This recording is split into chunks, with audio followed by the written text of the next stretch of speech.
What's up, everybody? So I just wanted to make a really quick video just addressing where I've been and what I've been doing and that sort of a thing. Because basically, I was VOD reviewing Overwatch 2 games pretty religiously from Season 1 to 4. And then after that, I just kind of vanished for a while. And then I, VOD reviewed a little bit in Overwatch 1 here and there. But I think the majority of you are going to remember me from my Overwatch 2 VODs. So where have I been? So I got demotivated when Blizzard canceled PvE. It just was like a huge demotivation to me, which was weird because I didn't have any like explicit plans to play it, but it just felt like all the changes from Overwatch 2 that got implemented were for nothing. As I'm one of the people who look at Overwatch 1 with nostalgic eyes. Overwatch 2, I kind of just play because that's what's left of Overwatch 1. If I could go back, like, you know how like World of Warcraft's got like their classic mode and then their current one? Like, if Overwatch did that, I would go back to Overwatch Classic. You know what I mean? There's some stuff that Overwatch 2 has brought in that I like. I really love the ping system. I like Kiriko. There's a few other heroes that I like and all that, but generally speaking, if I could go back and just play Overwatch 1, that's probably what I would do. But I got really demotivated because it felt like the big selling point of Overwatch 2 got canceled. So then I don't know. I tried to move on to some other games. I played a lot of Age of Empires 4, for example, for a little while.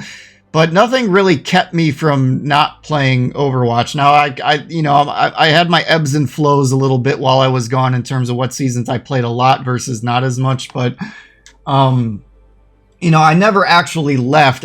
I got so demotivated that I tried to leave, but I couldn't find a game to replace what Overwatch was for me. So, and then around that same time, there were heroes that obviously I think everybody's got heroes that they enjoy maining.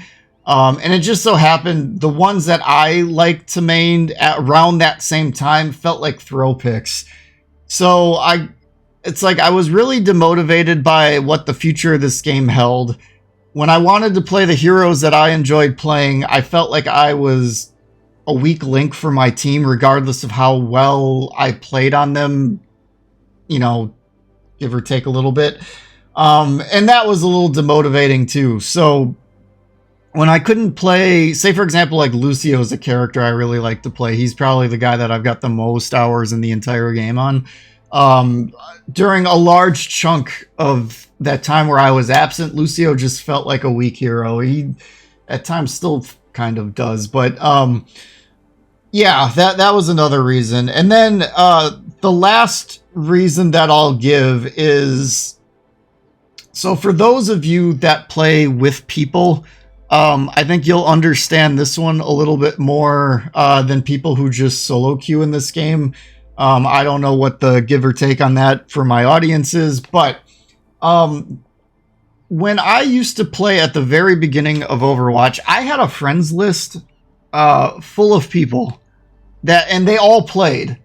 Now, how many of them I would play with somewhat frequently, it varied, but I had at least about 14 people at the beginning of Overwatch that I played this game with pretty frequently. I would have to turn people away, or I would ask people and they'd be another, that kind of a thing. But the point is that I had a pretty wide variety of people I could have grouped with. Well, those people are all gone. They all quit.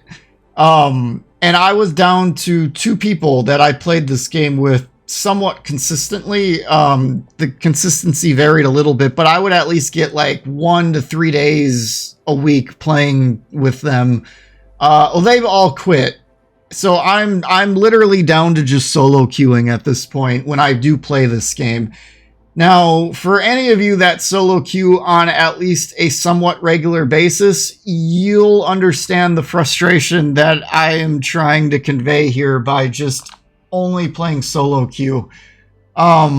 It's a frustrating beast to have to deal with when you're just dealing with randoms the whole time. It means you don't get many teams that can synergize with maybe a particular play style, and you got to try to fit in with what they're doing. You got to try to identify what they're doing. Sometimes you just can't even do that much. Sometimes you can, and then it's just a matter of if you can fit into it or not. Other times you'll finally get a team that fits into your main hero's play style, but then the other support took Lucio or whoever, you want to talk about, and then you can't even get your hero, and then you see the guy playing your hero that you want to be, and they're not playing it right, and then you get frustrated. It's just the point I'm trying to make is it's frustrating to solo queue, and that's what I've been regulated to because everybody has quit.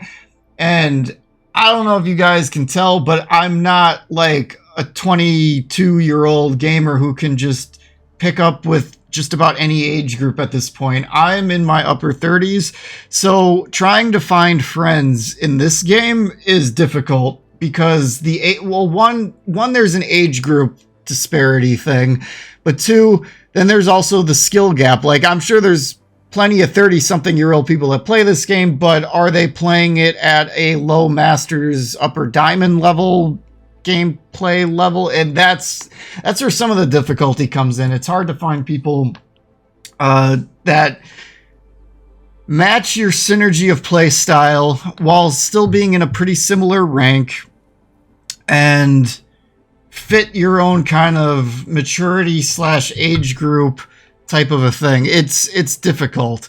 And I've also kind of given up on looking because when I said I was down to 2 people, well, it was 1 for a while, and then I did actually make a friend.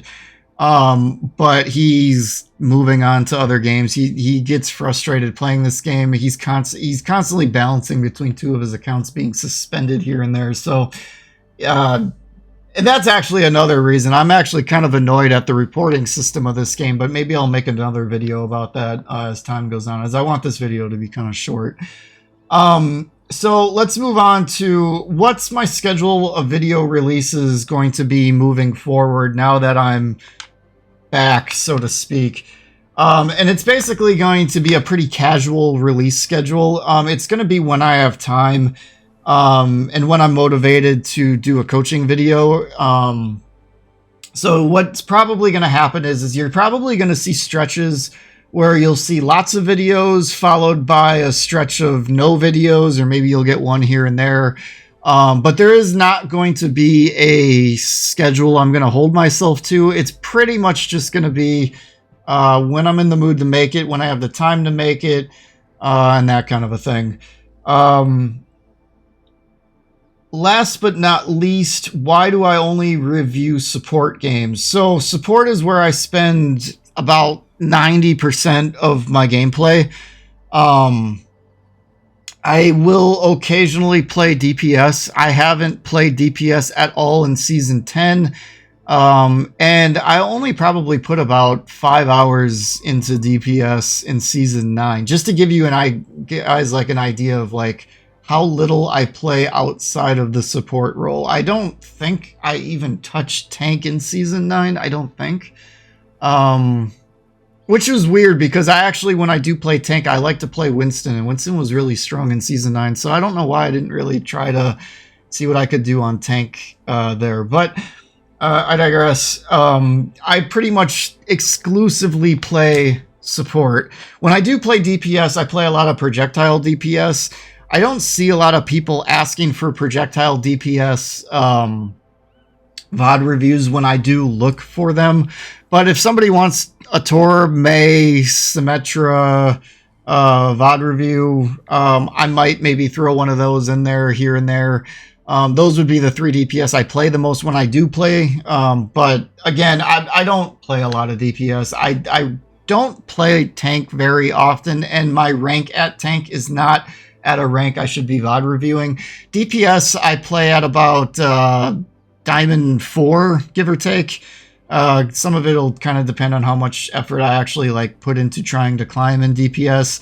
The highest I've ever been at DPS is Diamond 1, I think. So, it's if somebody really wants a VOD review, like, and they email it to me through the email down below, I might consider it. But just know, like, I'm not like a DPS god or anything like that at this game. So I might throw a DPS game in here once or twice, you know, sporadically. I think I did a Symmetra one way back in like season 3 or 4. But generally speaking, this coaching channel is mostly for players playing support. And then I also wanted to cover one last thing. So I have an email address down below, which I've already mentioned once on the last question, but I'll check it occasionally, but I'm not checking that email address every day, and I don't have it going to like my phone or anything like that. I'll just occasionally, like, basically I'll check it when I'm looking to do a VOD review. So the point I'm trying to make is, if you send me a email with a replay code and your little blurb about what to VOD review, and it's close to a patch day, wait until the patch hits, because I had somebody email me a Zen game like 2 days before the patch, this patch with Venture in season 10. And by the time I even saw it, the replay was gone. Like, because when patches come out, the replays get refreshed and any replay code is lost. So if you're close to a patch day, close to a new season, something like that, just wait until the patch refresh, because there's a strong likelihood I won't see it until the patch refresh happens anyway. So what I will do though is, when I am looking to do a VOD review, I will check the email before I start grabbing off of Reddit's Overwatch University subreddit. And then that will give you guys a little bit of a priority above me reaching out to randoms in that sense. So it'll be a little bit of a priority, a little bit of an incentive to reach out to me directly. If you do reach out to me directly, put what system you're playing on, PC, console, what type of console, that kind of a thing. Let me know what heroes you're playing. Let me know the SR bracket that you're playing in at the time of this game. If you're grouped with anybody, let me know who you're grouped with. If there's anything in particular you want me to focus on in the VOD review, let me know that. Give me any kind of an introduction that you want me to read in the beginning of the VOD. That's what's going to kind of make you know, your video unique to anybody else that's viewing the video. Trying to think if there's anything else that I would want in there. I think that, oh, let me know the map. Obviously I'll see it when I pull it up, but I might be looking to VOD review a particular map, and if you happen to have the map up, that might maybe, you know, if I've got a list of people in the email address or something like that, then I might grab yours over somebody else's or something like that. That might yank you forward a little bit. And then on top of that, I typically don't VOD review anybody higher than low masters. I'll VOD review low masters, let's say masters 4, and then going down to bronze. Anything above masters 4, you're probably better than me. And I probably don't really have a leg to stand on VOD reviewing somebody who's playing at ranks higher than me at this point. So I think that pretty much covers everything I wanted to say here. Ultimately, this video got a little longer than I wanted it to, but, you know, I guess I kept it under 15 minutes, so good enough. I'm going to actually move straight into VOD reviewing our next VOD after this, so I'll be wearing the same thing in the next video. That's why, because I'm going to go straight into it.